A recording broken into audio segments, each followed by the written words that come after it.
Is Civilization 6 fun? Let me ask you this.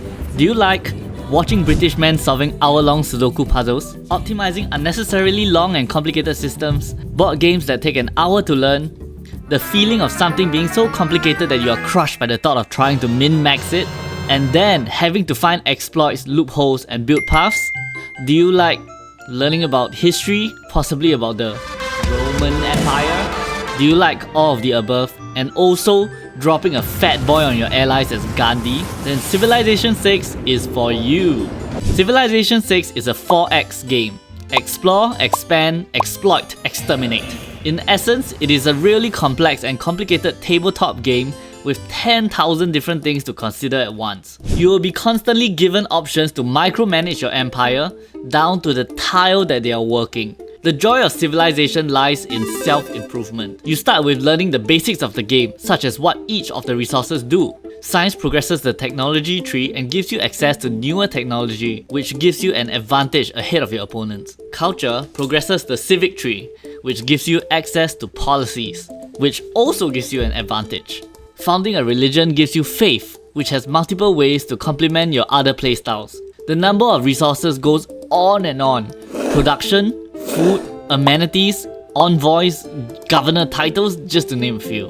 Not to mention that Civilization 6 has 6 different win conditions. You can take over the world in a domination victory. You can launch a rocket into space in a science victory. You can be so culturally dominant that the whole world watches your content in a culture victory. You can win by diplomacy, which always feels kind of cheap to me. Or you can spread your religion across the world in a religious victory. And we don't talk about the last one. Civ 6 is a very slow burn game, where instead of constantly pumping yourself with dopamine, you're constantly pumping yourself with stress while building your empire. The game then sprinkles moments of huge satisfaction throughout in order to keep you engaged, such as completing wonders or conquering enemy cities. And let me tell you, it hits differently when you finally beat it, especially on day T. Civilization 6 is about being the biggest nerd and pulling off the biggest brain plays. I thought I was hot shit when I beat the hardest difficulty in the game. Then I went on YouTube and discovered that Boethius beat the game without settling a city. What the hell? Of course, such a game is not for everybody.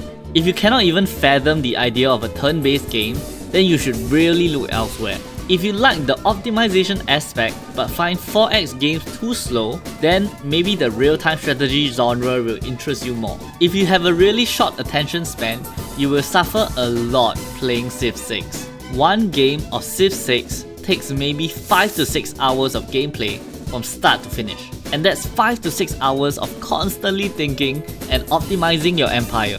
My suggestion is to take breaks often, even though you'll forget what you're doing the next time you play.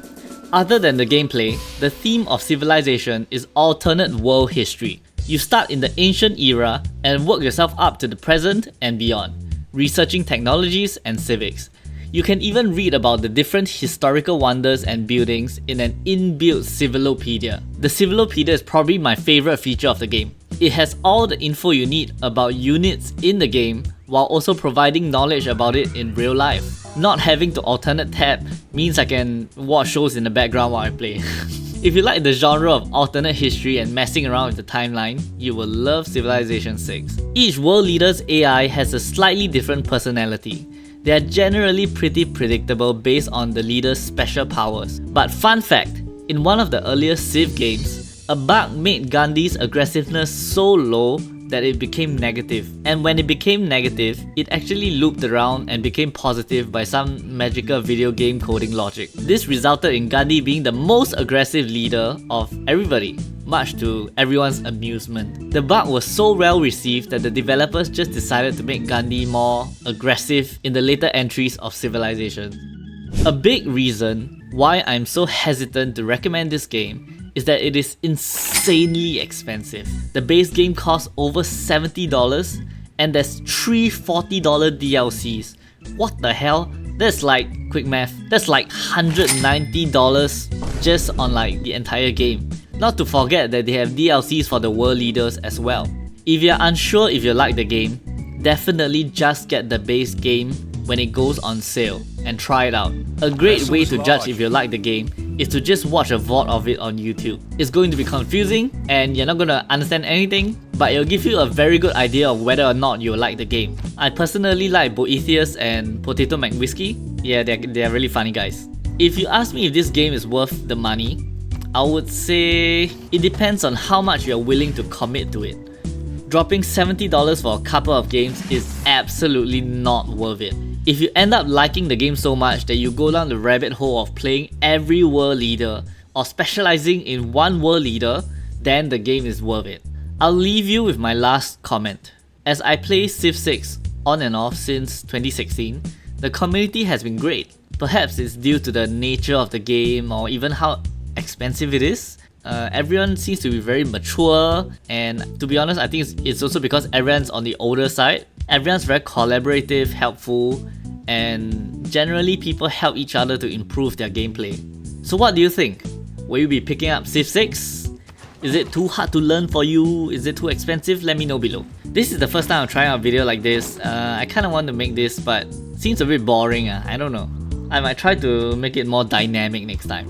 But more importantly, I hope that this is valuable to someone out there who is considering buying this game. Thank you for watching all the way to the end. I love you for that, and goodbye. Bye bye.